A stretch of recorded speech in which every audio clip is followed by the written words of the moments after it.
સંવંત 1884ના વૈશાખ વદી બીજના દિવસે ભગવાન શ્રી સ્વામિનારાયણે જૂનાગઢમાં રાધારમણ દેવ, શ્રી રણછોડરાય ત્રિકમરાય અને શ્રી સિદ્ધેશ્વર મહાદેવ પધરાવ્યા હતા.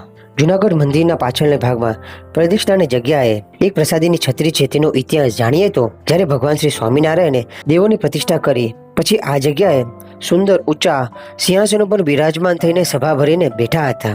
પછી પ્રતિષ્ઠા થયેલા દેવોનું મહાત્મા કહ્યું હતું.